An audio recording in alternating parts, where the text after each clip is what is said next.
Hi guys, and welcome to my Holy Paladin guide that I'm making. I'm not really a person who's really good at video editing, and I prefer to just keep my videos off the cuff and more of like a discussion format than a tightly edited video.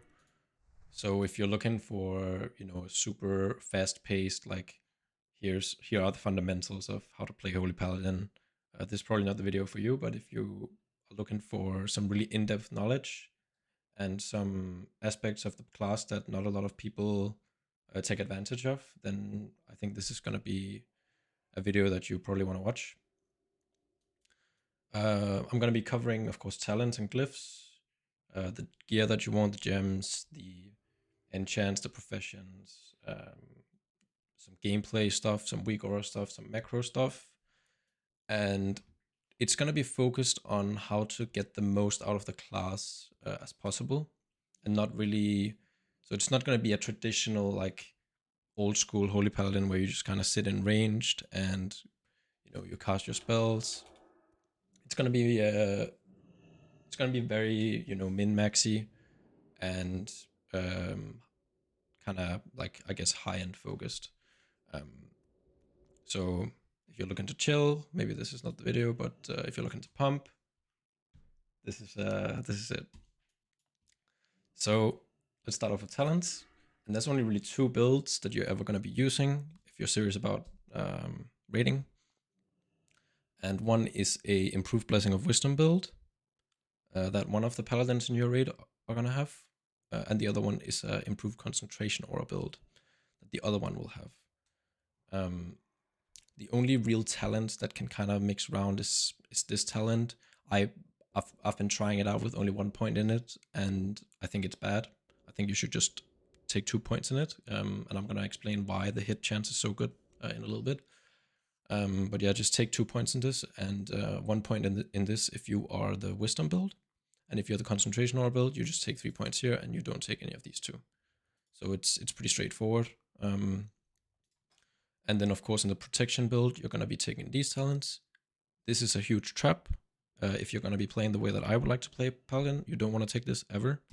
You don't need the 6% DR, and having Righteous Fury is just too dangerous for the playstyle that is the best for the class. You risk ripping aggro, and that is so much worse than taking a little bit more damage from the attacks in the encounter. For glyphs, there are 4 glyphs that you can use, and one is like very min-maxy that you're not going to see recommended anywhere. But the staple ones that you're always going to use is Glyph of Holy Light and Glyph of Seal of Wisdom. These are non-negotiable. You just have to use them. They're too good, and especially if you use the Soul Preserver Trinket that I'm going to be talking about in a little bit. Glyph of Holy Light is, I mean, even if you don't have it, it's still the best glyph. And then the last glyph slot is either going to be Holy Shock, or if you want to be a pumper like me, you're likely going to be using Glyph of Shield of Righteousness. I'm going to be going into this in a little bit as well, but essentially what this is just an insane glyph for like mana. And if you're going to be casting a lot of spells, which we want to do, we want to cast Holy Light as much as possible. It's really expensive, so we want to get all the mana that we can possibly get. And glyphing this just makes Shield of the Righteousness be essentially free. It doesn't cost any mana. And we're going to be getting a lot of mana back with that spell, believe me. So those are the glyphs and the talents you're going to be using. Next up, I'd like to talk a little bit about gear. We're mainly going to be focusing on the stuff that you want pre-raid, because the post-raid gear is very simple, and it's just kind of the off pieces of all the plate gear, and then eventually, right, you can maybe get some tier tokens. But for pre-raid, I actually went with Helm of Purified Thoughts. You can also get the NG goggles, but I'm not really sure. I'm not 100% sure what is better right now. I think it might be the NG goggles, so I might actually want to craft those. But right now I'm rolling with Helm of Purified Thoughts. Then you want this titanium spellshock necklace, and I think it's pretty much a no-brainer. It's just better than the badge one. For shoulders, you can either get these if you already have them from TBC, I think they are just slightly better than Dark Runic Mantle, but those are cloth shoulders. I think they're BOE, and you can just buy them on the auction house. But yeah, if you don't have these, definitely go for Dark Runic Mantle. Then we have the PvP cloak, which, I mean, this might get removed. If it does get removed, you just get the Oculus cloak. But for now, this is usable. And if it doesn't get removed from your bags, just grind out the $47,000 for this and equip it. It's going to be by far the best cloak that's available at the moment. Next piece is, of course, just the tier piece, the one that you get from badges. I believe it's 60 badges or something, maybe 80. I don't remember exactly how many it is. It's a lot of badges, but you wanna get it. And then we got the bracers from Dragtharan Keep. You can also get the crit bracers from Ashol and Roop. Those are a little bit worse because they don't have haste, right? But they are fine if those are the ones you have. Just use those. Then we have the tier gloves again. Yeah, you just have to get them. We got the badge belt. We got the legs from Oculus. We got the boots from Wimmer's Court Exalted. We got the haste ring. You can also get the other one, the one that's like the same stats from Calling of Stratholm. And then we got the Signet of Hopeful Lights. We got our Sapphire Owl, and we got our Dark Moon Card Raisenness. And like I talked about before, you probably also want to get the Soul Preserver. I haven't gotten it yet, but I think it's likely that that will be a very strong trinket if you're rolling 2 or 3 healers. It's going to be giving you a lot of mana. I'm not 100% sure like how good it is right now because I haven't tested it, but it should be pretty strong.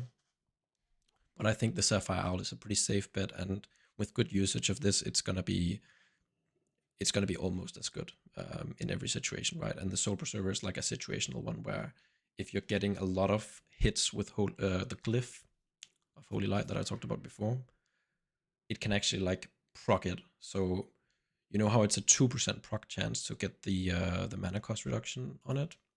Let's just look at the actual trinket. It is from normal, actually. Yeah, it's a 2% proc chance to get the 800 mana discount on your next spell. And if you are using Holy Light, Beacon of Light, and the Glyph, you can essentially get 7 casts in one cast. So it's a much higher chance to proc per cast. And in that situation, it will actually save you a substantial amount of mana. It's probably better than the Sapphire Owl. However, you know that requires people to be stacked. Everybody needs to have taken damage. It's just very situational, right? So that's why I think it's a little bit of a bait to go for it, but it's still overall a very, very good trinket, especially if you don't have the money for Dark Moon Card Greatness. Definitely a must-have then in that situation. Okay, now to talk a little bit about professions. I think if you're serious about the game, you basically have to have engineering. It's just so good. You get the haste on gloves, 340. It's really, really strong. Haste is by far like our best stat for both regen and probably not for throughput, but definitely for regen, right? And it's decent for throughput as well. So you just want it for this reason alone, pretty much. If not for the goggles, then for this. You also get nitro boots, which are a crit enchant as well as a run speed increase, which is pretty nifty. Yeah, engineering is just really, really good, as well as sappers and Serenite bombs, which really help in raids. Yeah, I think it's pretty much just a no-brainer, right? And then of course JC, you get these nice JC int gems that just have, you know, they basically count as 2 gems for 1, right? A little bit more actually. So yeah, you can pretty quickly see, as well as the Sapphire Owl, right? It's just you must have these 2 professions. There's really no way around it. If you don't have them, I'm not saying that you can't play, but if you're planning to be as optimal as possible, those are by far the best professions for you. Okay. I think that's it for prescience. Don't think I need to go into every single gem, but you know, you just want to gem intellect. You want to gem, you know, a mixed gem if it's a nice socket bonus, and that's about it. Otherwise, just gem intellect, and of course um, the insightful meta gem. Okay. Next up, let's talk a little bit about gameplay, which is probably where I differ from the majority of Holy Paladins.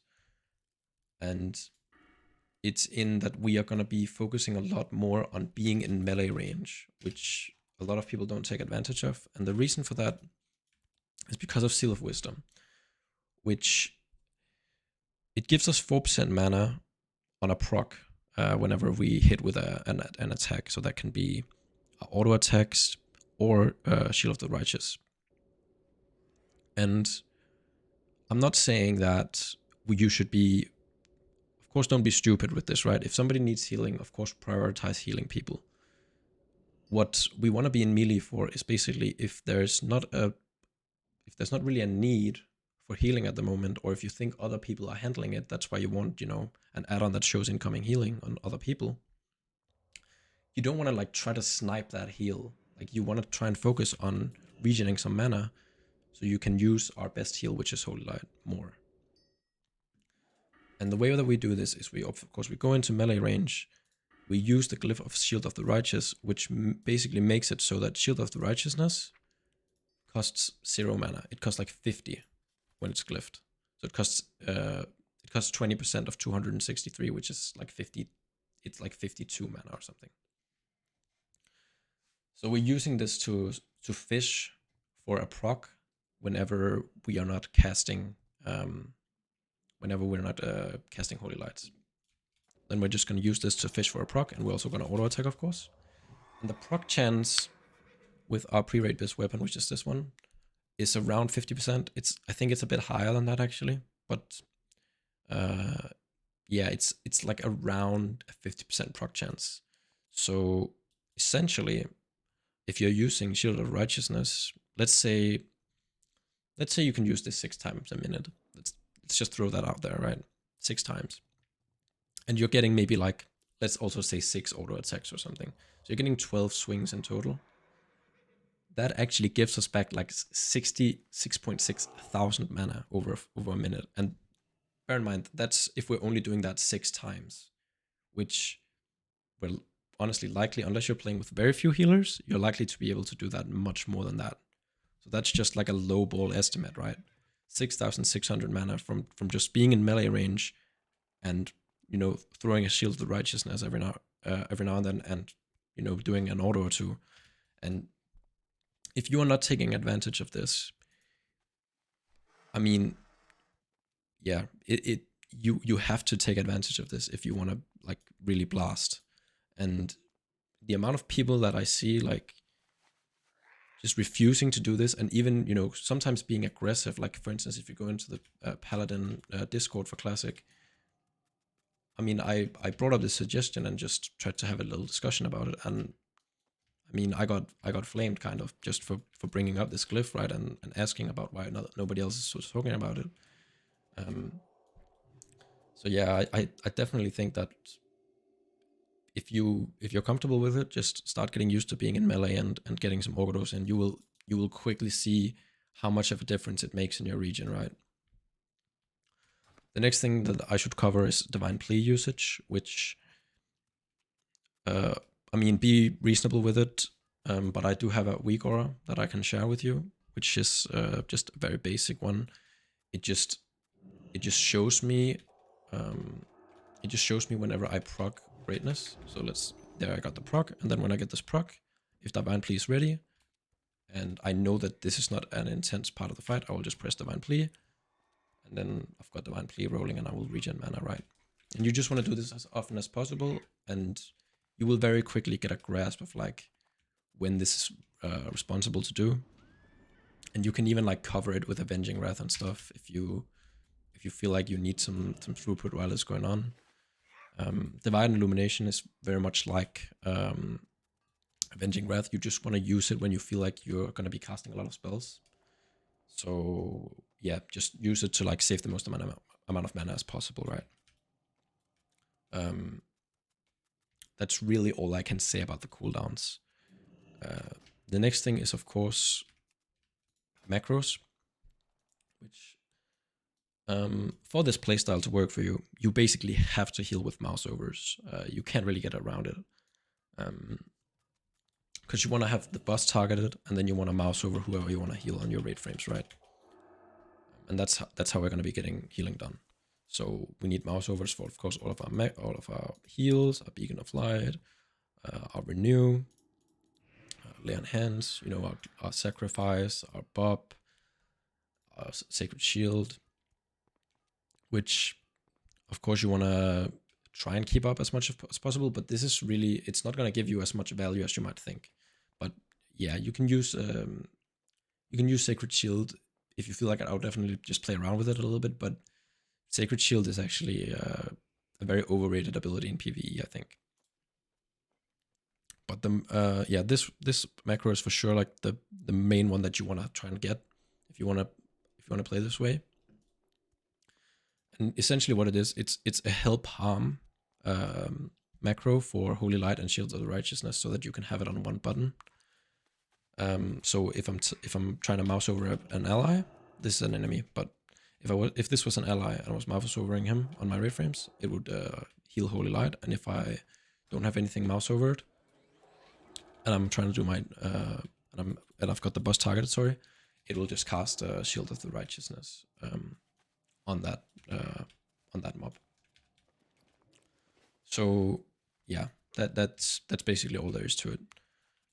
Aside from that, all I can say is yeah, try, if you're kind of new to this, just get comfortable being in melee and try to just have the boss targeted at all times, and try and get some melee swings in and some Shield of Righteousness casts when it's possible for you.